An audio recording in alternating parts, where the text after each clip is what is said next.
صبح کو وہ سو کر اٹھا تو چڑیا کا انڈا کمرے میں ٹوٹا ہوا پڑا تھا۔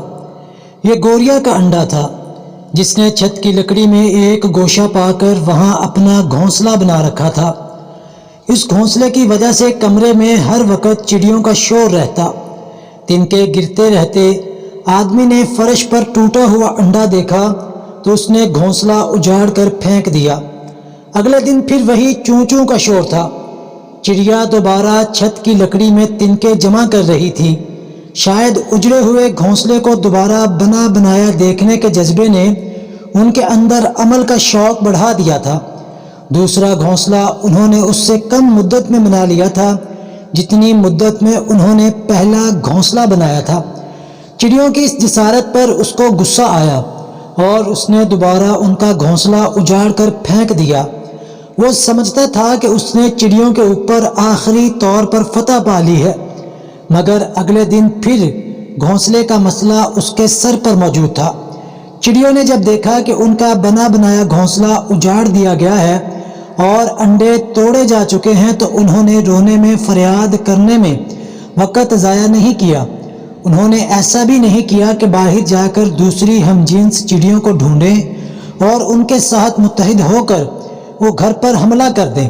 اس کے برعکس وہ خاموشی سے باہر نکل گئیں اور ایک ایک تنکا لا کر دوبارہ گھونسلہ بنانا شروع کر دیا۔ اب یہی روزانہ کا قصہ ہو گیا۔ چڑیا گھونسلہ بنانا شروع کرتی اور آدمی روزانہ اس کو اجاڑ دیتا۔ اسی طرح ایک مہینہ گزر گیا۔ اسی دوران کتنی ہی بار چڑیوں کی محنت ضائع ہوئی، ان کے چنے ہوئے تنکے بیکار ہو گئے، مگر چڑیاں ان چیزوں سے بے پرواہ ہو کر اپنا کام کیے جا رہی تھیں۔ آدمی کی نفرت کا جواب چڑیوں کے پاس صرف خاموش عمل تھا۔ آدمی کی نفرت کا مقابلہ وہ ہر بار نئی تعمیر سے کرتی تھی۔ چڑیوں کا دشمن طاقتور تھا، مگر طاقتور دشمن کا توڑ انہوں نے اپنے لگاتار عمل ڈھونڈ لیا تھا۔ آخر نفرت پر خاموش عمل غالب آیا۔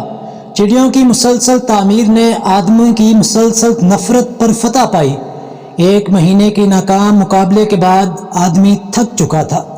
اس نے چڑیوں کا گھونسلہ اجاڑنا چھوڑ دیا۔ اب گوریا نے اپنے گھونسلے کو مکمل کر کے پھر اس نے انڈے دے دیے۔ وہ ان کو سینے میں مشغول ہو گئی تاکہ وہ اپنی اگلی نسل پیدا کرے اور پھر اپنا کام کر کے اڑ جائے۔ جب یہ چڑیا اپنے گھونسلے میں جمع ہوتی تو ان کا چوں چوں کا شور اب بھی کمرے میں گونجتا ہے، مگر اب آدمی کو یہ شور برا نہیں لگتا، کیونکہ چوں چوں کی آواز میں اس کو یہ قیمتی پیغام سنائی دیتا ہے: اپنے دشمن سے نفرت نہ کرو، ہر حال میں اپنی تعمیری جدوجہد میں لگے رہو، تم کامیاب ہو جاؤ گے۔